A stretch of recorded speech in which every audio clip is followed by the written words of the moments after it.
You found the Backup Wrap-Up, your go-to podcast for all things backup, recovery, and cyber recovery. In this episode, we take a trip down memory lane with Dr. Mike Saylor, my co-author on learning ransomware response and recovery. We're talking about a brief history of ransomware, from the AIDS Trojan in 1989 to today's sophisticated double extortion attacks. You'll hear how ransomware has developed into a multi-billion-dollar criminal enterprise and what changes made that possible. To know where we are, we need to know how we got here. Let's listen to a brief history of ransomware. By the way, if you don't know my history, I'm W. Curtis Preston, aka Mr. Backup, and I've been passionate about backup and recovery for over 30 years, ever since I had to tell my boss that there were no backups of the production database that we just lost. I don't want that to happen to you, and that's why I do this. On this podcast, we turn unappreciated admins into cyber recovery heroes. This is the Backup Wrap-Up.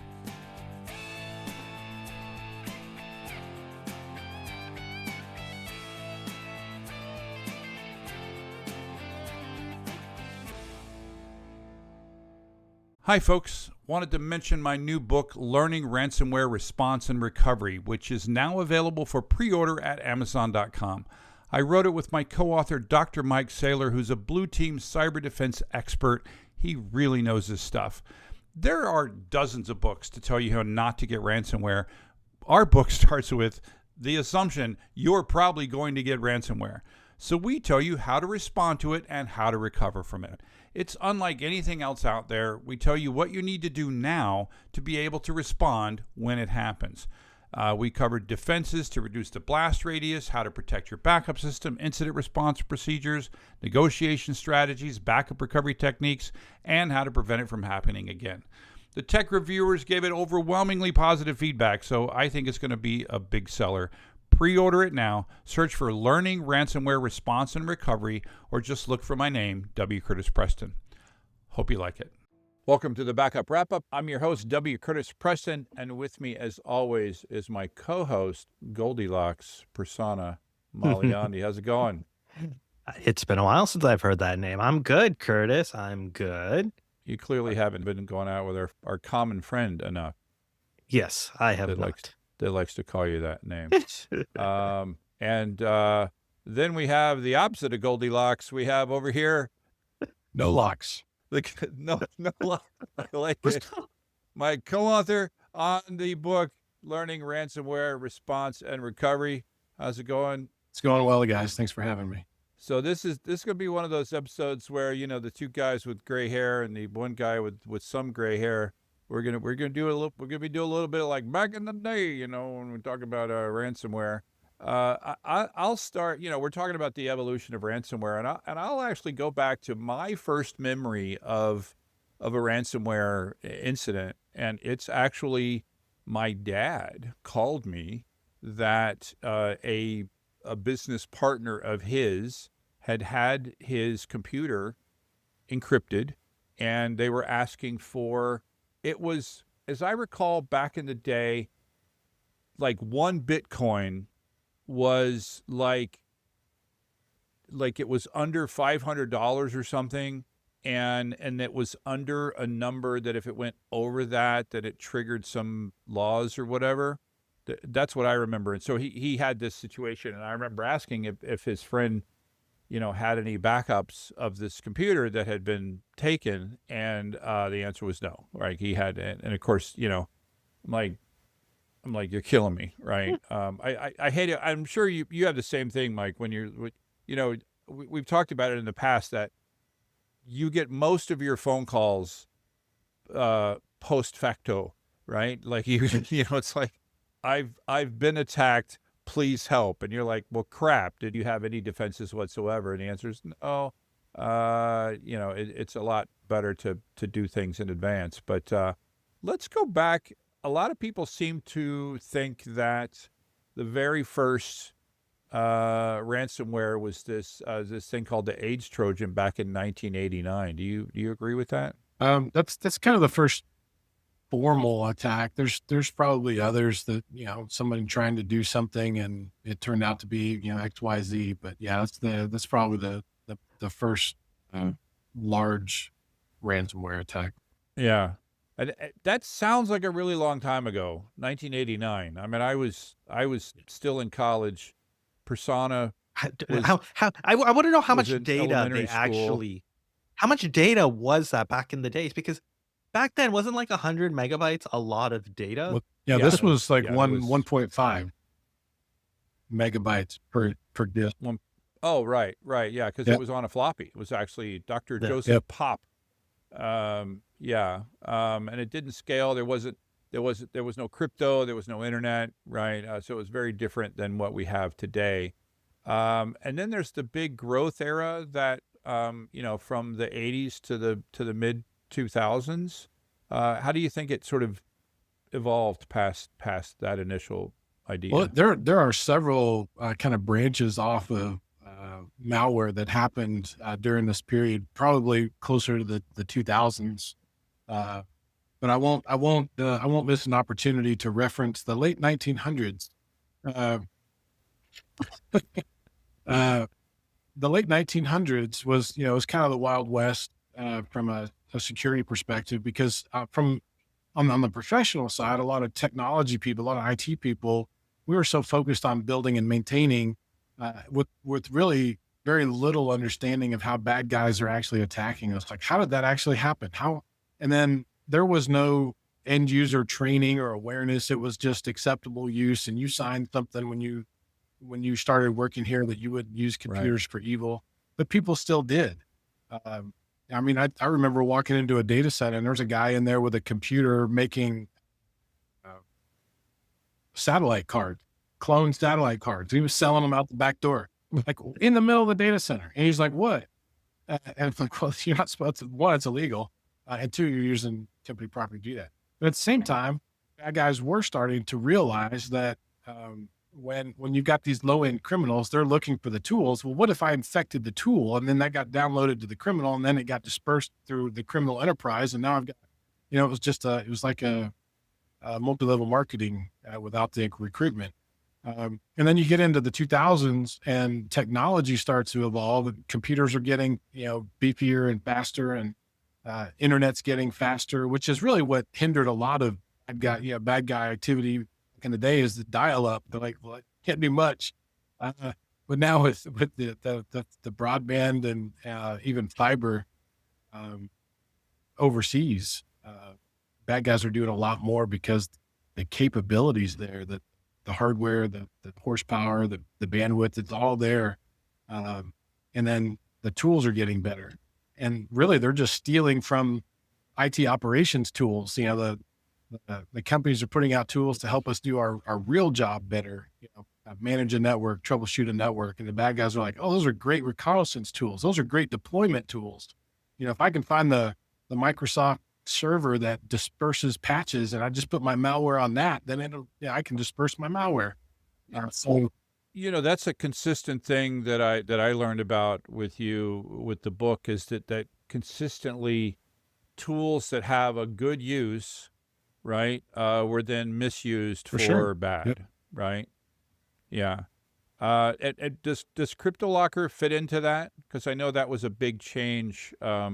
Or was Cryptolocker always a bad use tool? I think just the name Cryptolocker, even if it was intended to be good, they should have picked a different name. It sounds bad, but no, it was always bad. Yeah. I think maybe one of the tools you're thinking about, Curtis, that I've seen is I think, Mike, you probably know Cobalt Strike, I think is the one that's commonly used for deploying and detecting. But Mike, one other question. I know you talked about sort of computers getting beefier and faster, the internet and broadband. Is there also anything like that you saw around that time as companies started to produce more data, right? Everything started to sort of become online rather than having paper records and other things. Things start to become more collaborative in nature with the technologies and other pieces there that maybe might have started to lead to more ransomware attacks and other things like that. And what's scary about really good bad guys is they do their analysis on how companies and their employees are using technology. So if you really look at and do an analysis like today, of the average employee or computer user, and then you design your attack strategy around that, higher percentage of success. So taking your question back to the late 1900s, it was centralized computing, right? So it was client server. Maybe we had a dumb terminal, but all the data was centralized, and we could protect that. We could do better at protecting that. And then as hardware became more affordable, so now I can put a thick, what we call a thick client or a desktop, right? It's got a hard drive and everything I need. I can put it on your desk. Well, that became decentralized computing, because now, Bob in accounting is saving stuff on Bob in accounting's computer, not necessarily the server. And that was because network bandwidth. So we're using a token ring or old coax, and it takes forever to load that file when it's on the server. I'm just going to keep it here on my desktop, right? So it's not getting backed up probably, and it's not where it needs to be. Well, then bad guys doing that analysis are like, well, I'm going to stop attacking the network and the server. I'm going to start attacking these end user computers. And that's where a lot of these floppy drive and email driven attacks came from, is because bad guys understood that that's where the valuable stuff in the higher likelihood of success. All right. Well, now we've got laptops and mobile phones. Well, bad guys were like, well, I don't even have to attack the company anymore. I just need to figure out where this dude lives and hack his wireless, or steal his phone out of his car, or, borrow his laptop, or infect the kid. The kids use their parents' computers too. So I just need to get the kid to go to a website to download some stuff. And so, there's any number of tactics and strategy once bad guys really understand how their targets use technology. So I think what happened, there were two things that happened in the early 2000s, right? So we have the invention of Bitcoin, right, in 2008, and we have the invention of Cryptolocker in 2013. And do you want to explain how those two really together, I think, poured gas on this fire? Is that the analogy? That's a good one. Yeah, that's a good one. And boy, it became a fire. So Bitcoin and really any of that anonymizing technology that happened in the probably 2010 is when it probably got really popular. Well, I've mentioned in previous conversations that bad guys are kind of risk averse. These types of criminals are not the ones that are going to walk into a gas station to rob them at point blank, right, with a gun. That's not the kind of criminal they are. They sit behind a keyboard thinking, I'm protected, or at least disconnected from this crime to some degree. So there's a mentality around that. And wow, now you're telling me I can get paid kind of anonymously and nobody can track it? And initially you couldn't. There wasn't real good understanding of even how this whole, Bitcoin and cryptocurrency worked, especially from getting law enforcement to understand that at the time. Good luck.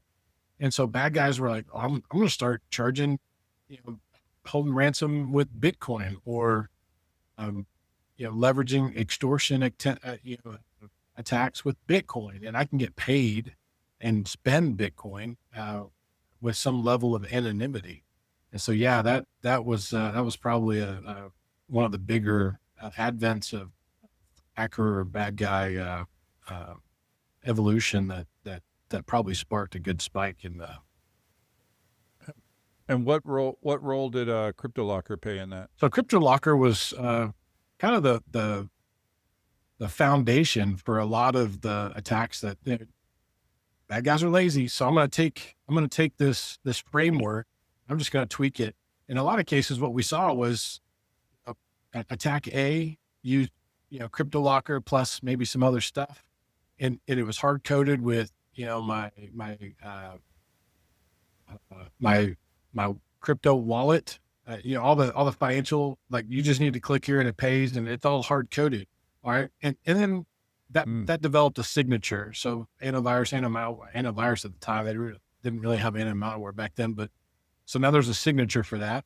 But if I take that exact same payload and I just tweak it, and that tweak could just be changing the Bitcoin wallet and the email address, and I'm just going to use what you used and deploy it as my own. But now it's got its own signature, so I'm going to get past the antivirus for at least a week. But yeah, that became the foundation upon which an entire ransomware empire was built. It's almost a little like script kiddies, right? Where you just take something, you copy it, you tweak it, you use it, but you don't really fully understand what's going on, or it's not anything unique from instance to that was instance some or of attack it, to but then there were threat actors that built entire criminal enterprises around this. So I mean, and what I truly mean, they've got HR and marketing and sales and tech support, and engineers, and I mean, some of these groups are 50 plus employees, and they think they're doing a normal job. They just come to work and do accounting. They don't know where the money's necessarily coming from, or maybe in some cases they're working for a criminal organization. And then I think the next phase is when we start seeing nation states get involved, right? And we start seeing tools like WannaCry and NotPetya. You want to talk a little bit about that sort of era? And then I think right after that is sort of our current era. But what happened in that phase? Well, probably starting about the same time that Bitcoin became popular. Pretty much every criminal enterprise, even drug cartels, white collar crime, espionage, all those started to see the value in understanding and conducting cyber crime as either as an alternate source of income, another threat of income, or a way of facilitating their other crimes, right? And so what we see in the evolution of that, and because a lot of organized crime is tied into state crime, nation state governments, and there really aren't very many that are excluded from this, but as organized crime gets more involved with cybercrime, the nation states also become more interested, and a lot of those suspect nation states, they conduct their own cyber crime, illegitimate campaigns as well. And well, for reasons, is it for reasons other than state interests, or is it just like, is it, you understand what I'm saying, right? Are they doing this to further the aims of the country, or is this just money? Well, sometimes and this goes into geopolitics. So country A may affect a cyber incident in country B for the benefit of country D, so that it somehow manipulates a relationship with country D over maybe a deal or some other political thing. So, I mean, it's just another strategy in their chess game. But is this any different though, Mike, than previously? Like, I'm sure even before this time period that we're talking about, there were probably nation states that were attacking other nation states at a technology level. And so is what really changed here is it became more prevalent and more destructive, I would say, and more open. So destructive is just that's an outcome. So, and that depends on the campaign. A lot of cyber from a nation state perspective is all intelligence gathering. And so with intelligence, the moment you take action on it, you lose that. It's no longer intelligence, right? And if you affect damage while you're collecting intelligence, then you're cut off from future collection. Now there are always opportunities to determine, well, there's no future value in this, so now I can be destructive, and we saw that with the Iranian centrifuges back in the day, but for sure, nation states have always looked for ways of collecting intelligence and cyber crime, and cyber crime through organized crime. It's been a significant evolution of that. An example, so in the U.S., we got pretty good at identifying nation state attacks from China. And so as an IT practitioner, I can go, well, that looks like traffic from China. We're not gonna allow that. So we develop firewall rules. We block traffic. We don't buy hardware from China. We don't subscribe to software from China, right? So we're getting better at that. Well, then what China did was hire a bunch of domestic organized crime, gangs and bad guys, and they taught those guys how to be hackers, and they funded them and gave them tools. And now they're attacking us domestically, and well, we can't block everything domestically, so our effectiveness has gone down. And then if you look at, North Korea actually getting people hired within an organization, well, now you've given them access. They don't have to hack or do. I mean, they're sitting at a desk with access you gave them, and so now they're a true insider threat.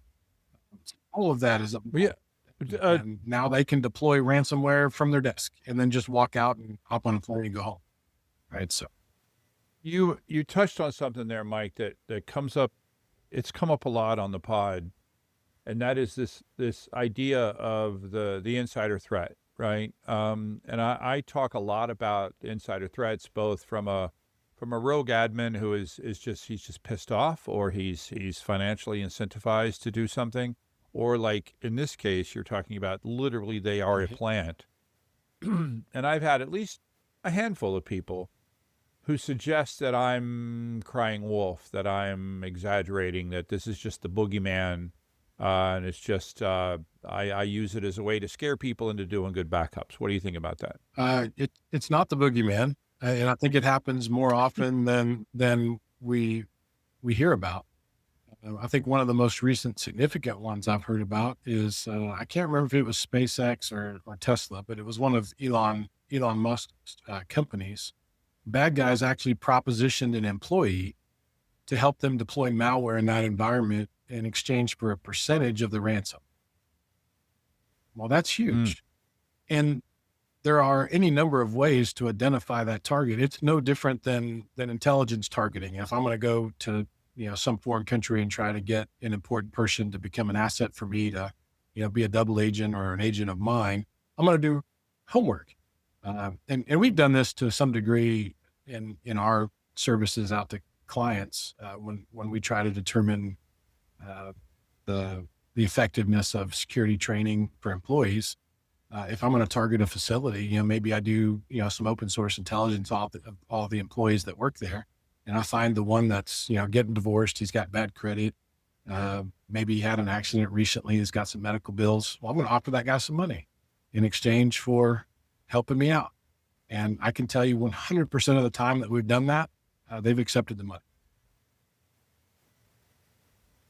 Interesting. Yeah, it again it reminds me of when I worked at the bank back in the 80s. No, I guess technically that was the early 90s, not in the 80s. In the 80s, I was still in high school. But we would do, employee orientation and regular cyber training, early cyber training. It wasn't really cyber training, just information security training, right? And one of the things that we consistently told people repeatedly, no one from us will ever call you and ask you for your password, right? And if it is, it's a bad guy, right? And then we would next week call them and ask them for their password. And the percentage of people that would give us their password was way higher than we would have liked. My favorite one was I walked around an environment and I went to FedEx Kinko's and I printed out some little postcards that said, update, it had some graphics on it. Update, our new help desk phone number is, whatever this phone number is. Call us with any tech support needs, or, the printer needs paper or whatever. Here's the new phone number. And we piggybacked into an environment and we put those postcards on everybody's desk. The very next day we called them and said, hey, this is Mike from tech support. We're having issues with your account. I need you to reset your password. And I can help you with that over the phone. They're like, I'm not giving you that. So that was one. Well, then we did have some people calling us. And when they called us, we would ask for their credentials. They're like, I was told not to give you that. And we're like, hey, you called us. You called me. Right. Yeah. So yeah, there's a lot of different ways to game that. Yeah. So let's talk about sort of where we are now. And I think there's sort of two big things, right? Which we talk about: ransomware as a service, which, RAS, RAAS, right? And you want to talk about that, and then also what double extortion is and how that's become kind of the SOP at this Yeah, point. so ransomware as a service is just a business. So it's like a franchise. And so you can buy into ransomware as a service as an entrepreneur. You don't really have to be technical at all. You just have to be careful that, you're not, the first time you get a good check, you're not buying flashy cars and a brand new house while you're on unemployment. So there's the ransomware as a service. Bad guys set that up so that they just get a piece of it. But really it's you taking all the risk and getting the money. So anybody can do that. Let me ask you, make sure. Go ahead. Well, go ahead, Persona. But why, Mike, just that last sentence you said, right, where it's the bad guys take a cut, but you take on all the risk. How is, like, I'm assuming that the ransomware as a service guys offer the service. They have all the infrastructure. They have all the connections. They are doing everything. Why is it you as the entrepreneur who ends up taking that So risk? the way that works is, so let's give a real world example. So let's say you want to start a lemonade stand, but you don't know how to make lemonade or build a stand. So Are you sure you want to get into lemonade business? Or you don't know what so water Curtis is. has a lemonade stand as a service. So I paid Curtis $10,000 and Curtis builds me a lemonade stand and makes me a lemonade and sets up a bank account for me and puts it all out at the curb and says, good luck. And then he's done. He washes his hands of it. He's made his money. He made his 10 grand. Whatever you make off of your lemonade stand is all yours, but it's all connected to you. You're standing there. It's your bank account, right? And so everything after Curtis setting all that up for you, it's all on you. But isn't ransomware as a service, sorry, just walking through what you had said, but they still have all the infrastructure, everything else that They they're set running it all and up for you. operating. They rent. Oh, okay. And then they hands off and they're done. Actually, I'm really glad you because I just assumed that when you did ransomware as a service, so you're saying they're literally setting up a ransomware system for command and control to use, configuring the ransomware, talking to you about how you want this to work. Do you want it just to infect and encrypt and, pray that they pay the ransom? Do you want double extortion with a website set up? There's all these different packages that you could buy. Some of them come with postcards. So, but that's actually, now I'm actually really, I had always assumed it was different. I thought I thought the same thing. Yeah. So this really is very similar to, I'm going to say, Microsoft 365. So they set this thing up for you. Then what you do with it is up to you, right? They know how to set it up. They know how to configure it and put it together. But then you're going to use it to do bad things. To a degree. I mean, you don't typically interact with it after. So they're going to set it up. They're going to populate the tool with 1 million email addresses or a target list. They're going to design the payload. They're going to help you set up your Bitcoin wallet. They're going to rent the server, and they're going to tell you when and how to push the button. And that's it. You don't get in there and change anything. You're not logging into anything. You're just sitting back, looking at your Bitcoin wallet to see when money hits. That's it. And what are you providing? Are you literally just giving them money, or are you saying, hey, here's a list of people fundamentally it's just money, but you can work with them to customize your attack. Could be a former employer, but that hasn't disabled your access yet, because that happens a lot. It could be some political group that you don't like. It could be a whole country. It could be a whole industry. Or you could just say, I'm leaving it up to you guys as the expert to target whoever you think is going to make me some money. But then all the infrastructure that's spun up, all the setup, that's sort of, you own it at that point. You own it, but you really don't touch it. Well, yeah, exactly. Okay. It's all tied to your Bitcoin wallet. And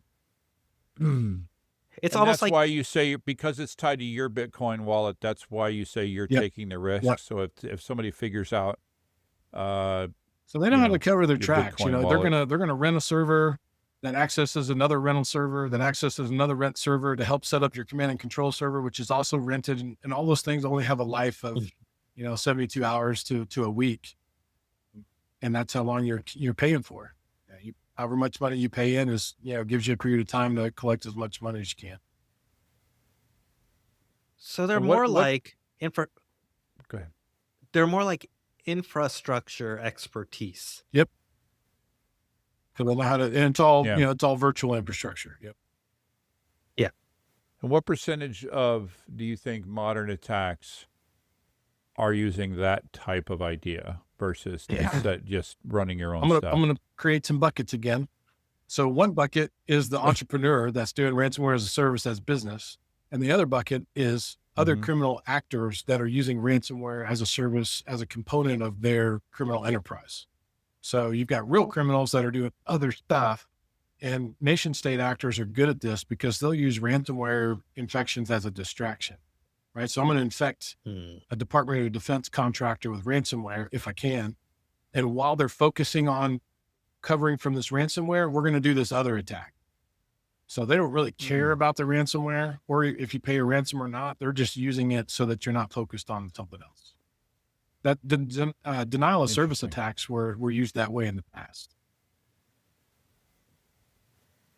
No, there were two buckets. The bucket one was the entrepreneur, and bucket two is the yeah, got it. Sophisticated threat actor that's using it as a. In terms of number of attacks or percentages of attacks, how do you see that splitting between those two categories? The entrepreneur is much smaller. Very few and far between of people that just want to push a button and make some money. Because if you understood the risk, For the record, I want to push a button and make some money, but I just don't want to. I don't want to break crimes, or I don't want to do crimes Break the while law. I'm Yeah. doing that. Anyway, so let's talk about what double extortion is and why did it happen in the first place, and then what does it mean to a victim? so the double extortion tactics started to evolve as more and more victims stopped paying the ransom or stopped communicating with the threat actor to begin with. So there are some threat actors that your ransomware note says you have 2 days to reach out to us before we post your information on Right. our wall of shame or whatever. So you've got a couple of days to go, hey, I realize you got me. What's next? And then you can draw that out, and a negotiator will help you draw that out so you figure out what to do and have some time to respond. But in the evolution of ransomware in this particular crime, a lot of people were like, "So what? You encrypted my computer. I've got a backup, or it wasn't anything important, so I don't care." Well, now you might get a subsequent email that says, "But I got all your photos, photos of you and your girlfriend, or photos of you on that vacation with somebody else, or whatever else I can do to try and turn the screws to try and get you to pay something." So maybe it was $1,000 ransom and you weren't going to pay that, but will you pay $300 so I don't release this data? And that's actually gotten worse too, because now I can use AI to manipulate photos I took from your computer to make it look like anything. And so that's, unfortunately, that's kind of what's been going on with kids thinking their life is over because someone got some manipulated picture of them. But that's where it started. I'm not going to pay the ransom. Oh, well, will you pay me something so that I don't release this information to the public? Do you know if bad actors have some sort of automation or tools? Because I'm sure there are these huge troves of data that they've exfiltrated from all these various victims, and to go through it piece by piece may be complicated and time consuming. And so are you aware of any tools or other things to sort of sort, filter, flag? Well, AI for sure will do interesting that data. today, but in the past, they were just scripts, like, using Python or PowerShell, or even before PowerShell, like some C+ scripts. And you make a good point. And sometimes that double extortion is flipped. So they will, in some cases, exfil data to determine whether or not you're even a valuable target, right? And then encrypt you, and then determine data they've got of any value. But walking through that phase at a time, and this, we talked about the 5 phases in another episode, but when they exfil data, when it calls home and says, here was what I found, to your point, if they found a lot, it could take some time. And we did an incident response once where it was a company that does surveys, right? So you sign up and say, I want to do surveys, and for surveys you do, you earn points, and then with points you earn, you can buy gift cards and things like that. So that's your participation in the survey thing. Well, so bad guys were able to compromise the laptop of a marketing person that worked for the survey company. Marketing person's job is to go out to big companies like Pepsi and Coke and Frito-Lay and go, hey, we can do surveys to help you develop your new product or change your marketing or your advertising or the way that product looks. And so when I do that, the company says, great, I want to participate. Well, here's an FTP site where you upload your marketing material. And then we take that and embed it in surveys. And then those surveys go out to 1 million people. Bad guy compromised marketing guy's laptop, and he maintained access to that for almost 7 months, a little over 6 months. Ooh. Until he understood what he had access to. Well, then, given what he understood, he crafted his attack by using laptop's access to the FTP site, waiting for, let's just say, Pepsi to upload graphics and files, and then infecting those files so that they went and got embedded in 1 million surveys. And then crazy. So it all depends on the threat actor, the target, the victim, and the data, and even we call it business process compromise. So the bad guys are in your environment enough, or in your system enough, to understand how things work and the value of access that you've given them. So they've compromised your process in order to inject themselves into that process for the success of their attack. Like if these people weren't evil, I'd be like, they sound amazing, because half the time people and companies don't understand their own business processes. Yeah. And the fact that you have these criminals tearing it apart. And Now, granted, I mean, if you were able to work from home in your underwear and eat pizza, kick back in your lazy chair, and your laptop's in your lap, and you're just like, you know what, I'm going to take a nap. I may work a little later. I'll work tonight. I'll work tomorrow. And the incentive is I made $1 million, right? So that's why their incentives, their mentality is a lot different than your traditional employee. So about this final phase here, where there is a significant amount of exfiltration happening and then double extortion, what do you think about comments that I think we got some of them when we were tech editing the book, and I get them occasionally online, and that is, well, since most of the ransomware attacks now have exfiltration as part of it, what's even the point of having a good backup and DR system if you're ultimately going to end up paying the ransom anyway because of double extortion? What do you think about that idea? I think it's probably the wrong mindset to start with. If you don't have good backups and you get ransomware, regardless of the bad guys steal your data or not, you're not able to continue your business. Without good backups, Right. there are solid statistics over the last several years of how many businesses fail because they can't recover from a ransomware because they don't have good backups. And it's not just recovering to operations, it's recovering from all the legal stuff too. So depending on your organization and the data that they got, you could get sued out of existence. You could get regulated out of existence. You could lose that contract. You could lose your ability to do business in a state or with a particular vendor. So, I mean, that's huge. You've got to do your own risk analysis and know yourself in order to make that determination. But I will say that there's a lot of different approaches to protecting your data. So segmentation, encryption, because if bad guys steal your data and it's encrypted, they're not going to spend a whole lot of time trying. They're lazy, remember? Right. So they're like, I'll run some tools that I've got to see if I can get through it, but they're not going to spend they're not going to buy new tools or invest in a whole lot to try and break it. Unless they know it's valuable, like your LastPass. Let's move on to the next thing. Yeah. But for sure, an organization truly needs to understand the value of their data, where their data is, the impact it's going to have if it is compromised. And you've got to take that approach these days because it's going to happen. So you need to plan for how are we going to respond when it does happen? And that's a lot of what our book talked about. It's not about some hypothetical situation. It's going to happen. Right. And ransomware, ransomware attacks are literally one of the reasons why you need a backup and DR system.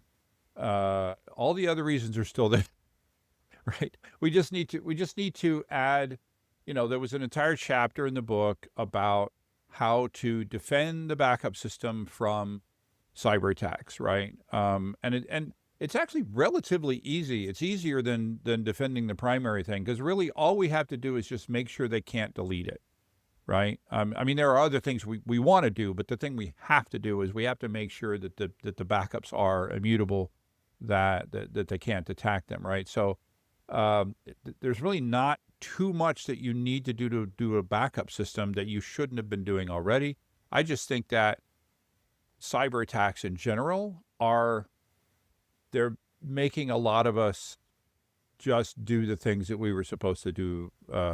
It's sort of like when there was COVID and people were washing their hands, right? Well, were you supposed to do that anyway? Well, I'll tell you, I didn't wear a helmet riding my bike until I bumped my head pretty good.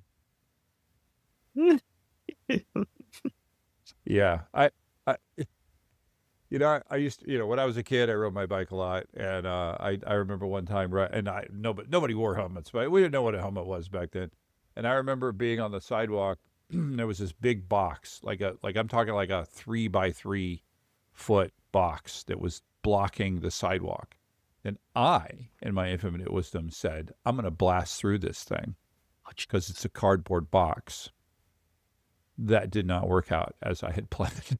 Did you not think there's a reason that someone has a cardboard box in the middle of the sidewalk? The 13-year-old Curtis clearly did not. And that thing of when an unstoppable force meets an immovable object? Yeah. What was in the box? I went a whole bunch of stuff. All I know is the box did not move. I went flying over the box, and I did not have a helmet. So, anyway, don't be Curtis. The little stick figures. Curtis is the thing. Don't be a Curtis. Yeah, that's the lesson from today's. All right. Well, thanks, Mike, for another great episode. Anytime. Look forward to the next one. All right. And thanks, Prasanna, again, always with the good questions. For what? I did nothing. Your aura. Good. Aura. All right.